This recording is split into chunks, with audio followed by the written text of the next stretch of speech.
Hi, I'm Lorianne, and thank you for that introduction.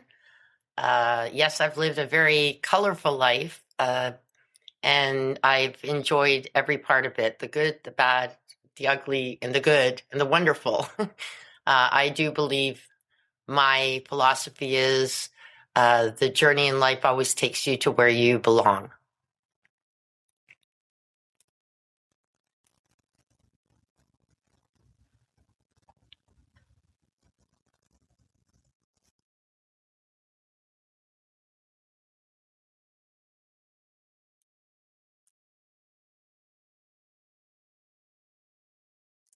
Ready?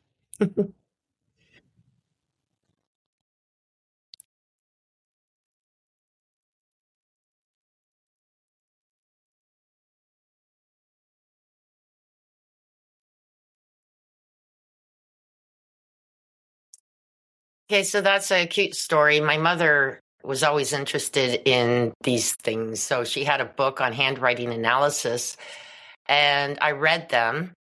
And actually, my first use of it was when I hired a caregiver for my children. I had three choices, and there were three pictures and three letters. And I did a handwriting analysis. And the funny thing is that pictures do not speak a thousand words. Handwriting speaks volumes. I ended up picking the one that the picture was least.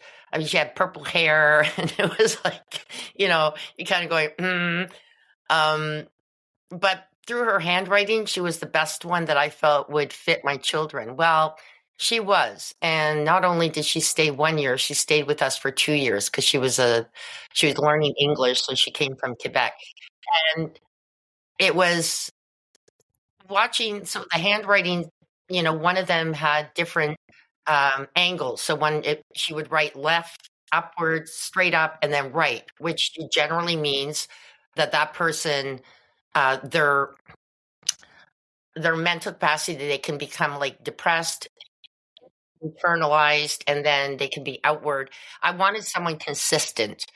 And this lady's handwriting that I chose was very consistent, was very in the day, was very honest. There was all these characteristics that I wanted.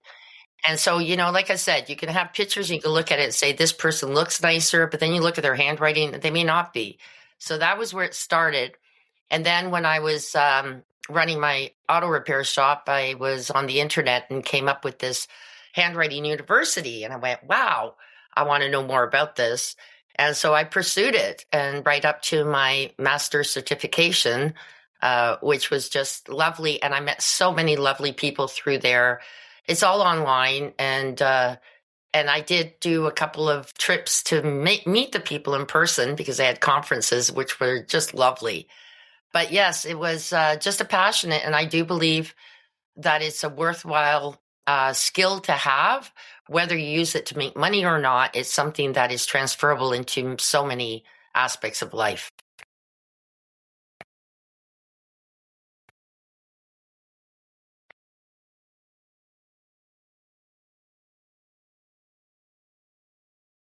All right, Alara, thank you so much. So, what can someone's handwriting actually reveal about their personality, emotions, and behavior? So, what does it reveal?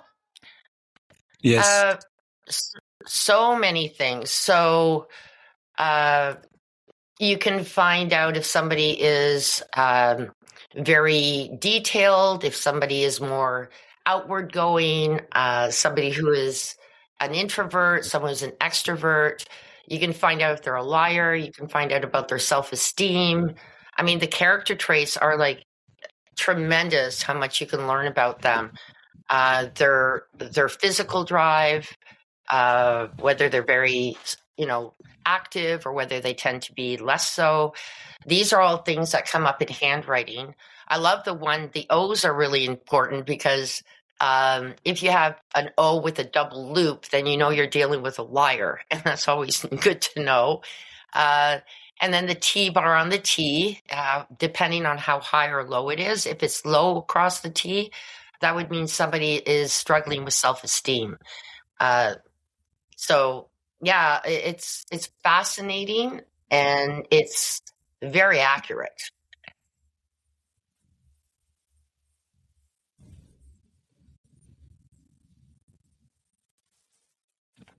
All right. That's actually wonderful that you can actually know someone's behavior from their handwriting.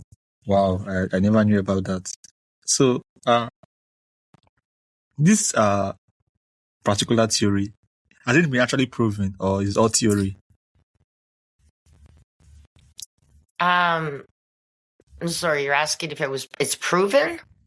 Yes, you said you can know someone's personality from their handwriting. Is it just theory or is it something that has been proven? Oh, it's a lot of it is proven. Not 100%. At one point, I was learning about how you can actually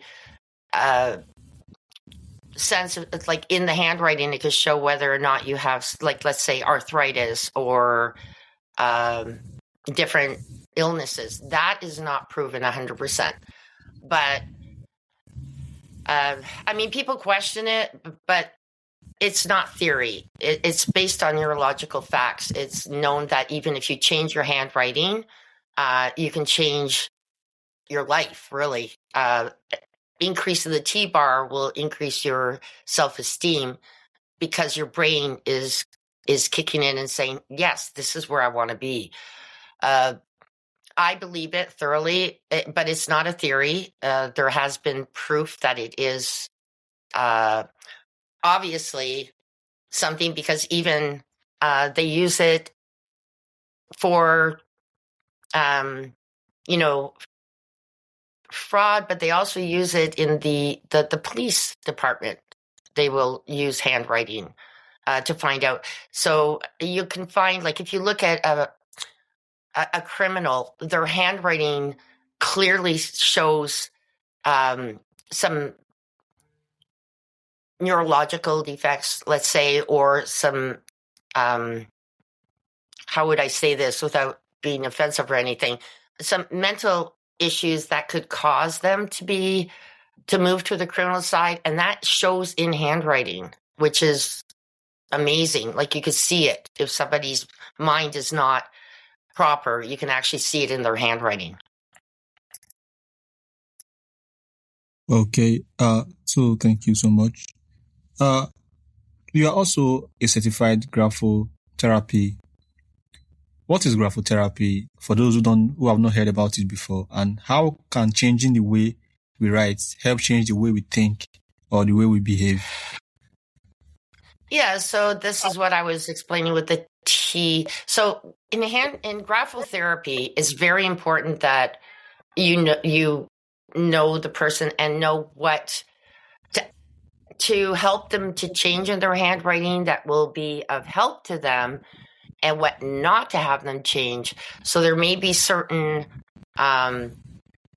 characteristics that they can change the letter form, and it will help them to change that. So like I said, the T-bar, if they raise the T-bar, it can actually help them increase their self-esteem. And I think there's also this cognizance of, like, understanding, oh my goodness, my T-bar is down. That means there's something that is making me feel like my self-esteem is lowered. Let me raise it up. And so that connects with the brain. Same thing with, like, a T that has a big loop in it, instead of a straight line up. That would show that somebody is afraid of criticism intellectually. If you close it up, you become more aware of the fact that, you know what, I don't know why I'm feeling this. So I think that there's a connection with the brain and the handwriting, that once you correct certain elements of the characteristics showing that your brain will adjust to saying, to actually correcting that characteristic. But again, there are certain things that are like defense mechanisms that you don't want to change because it keeps that person healthy to have those. So, I mean, even there's a joke, right? If it's a lawyer and they've got a double loop in the O, you don't want to change it because that's their career, is to lie. So it's just a joke. But anyway. Okay, thank you so much, Lorian. So, after struggling with bulimia for nearly 30 years, what does life look like now as someone who has fully recovered? Oh my goodness. Being fully recovered is the biggest gift I ever gave myself. It gives you freedom. Uh, and, I think one of the biggest things is that I was so introverted, so to speak, in that bulimia stage. And I went against my values because you're constantly lying to people, pretending you don't have it. You're always hiding things, and I don't like doing that. So sitting down at a dinner with my family now is so relaxing, whereas before it used to be stressful. Running to food when I was stressed out or overwhelmed or overburdened by things, I don't have to do that anymore. It took time though to get used to that. Once you give up your bulimia, you have to deal with those situations of stress. But when you learn how to do that, it's literally the best gift ever to yourself is to, I always say, let go of your toxic best friend. It's not a friend, it's toxic. Get rid of them.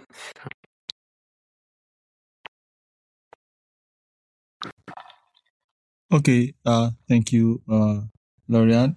So, what finally helped you break free from bulimia after so many years? Well, I think I'm one of the lucky ones. I know that some people struggle. I struggled for 30 years, but when I finally did give it up, it was through overnight. I lost my business. I was living with my sister, and she came to me one night and she says, I know you're still bulimic. We can hear you. Because, in the bathroom, as much as I tried to hide it. But she was very acutely aware of me having bulimia because I didn't hide it from her. But she says, I understand. I'm here. I love you. And it's like I said, the other story, it was like an epiphany. I sat there thinking, I don't have a business to worry about. I had divorced, and I cut all the ties from my ex-husband. And I just thought, why are you doing this? You have, not that there should be any reason to do it, but I had nothing that tied to what was creating triggers for my bulimia. There were no more triggers left. And I thought, so why do you keep doing it? And I gave it up. Like I said, the first 6 months to me, the most difficult part of it was being acutely aware of my emotions that I used to eat and throw up, and having to deal with those. But I thought the alternative was not an alternative, and it felt so wonderful giving it up. And my big thing too is after I gave up my bulimia is I promised to never diet again. There are no diets in my words. And it's sad because a diet is supposed to be something of what you eat. Like, do you eat nuts or do you eat this, that, and the other thing? That's your diet. But the society has made it into something that you diet to lose weight or you diet for this, that. It's not just what you eat. It's given it a whole different term. So I don't diet. What I eat is what I want to eat. And if I feel like a piece of chocolate, I'll have one. But the thing is, I don't crave overeating anymore. Like I don't crave doing that anymore. I have the one piece, it satisfies me and I move on. Now, having said that, I'm a lucky one because my recovery was a gift. And my sister being a big part of that, just speaking to me and giving me that epiphany. But there are a lot of people who do need ongoing help to be able to move forward and recover fully, which is why I have my podcast, is to offer those options of, will this work for this person better than this working for that person? And that's why there's so many options in my podcast for people are struggling with bulimia. And if they can connect to one, I've served properly in offering them that option. Okay, thank you so much for that particular offer. Thank you. So, through your book and your podcast, so what message do you want the people struggling with eating disorders to actually hear? What's the core message you want them to hear? I want them to never give up on the belief that you can recover and recover fully.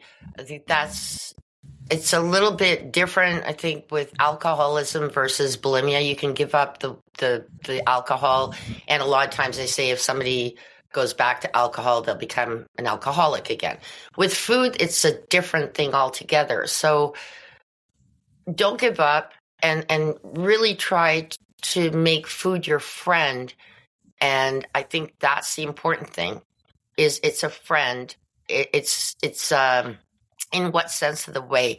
Enjoying it, just like you would when you get together with a friend, not something that overwhelms you. So they have to change their mindset, but really reach out to somebody, even if it starts with just a friend and a confidant. That's where it starts. Bulimia is one big hidden lie for most of them. When the lie comes out, it seems to free you a lot more. So I would say start with one person, whether it's a professional or whether it's a friend. Let it out, talk about it. And that's the most important thing. You need to talk about it. That's what I would say. All right. Here is my final question for you, Lorianne. If someone listening today feels stuck, whether in addiction, recovery, or rebuilding, and after loss, when they come to you, when they try to connect with you, what should they prepare themselves for?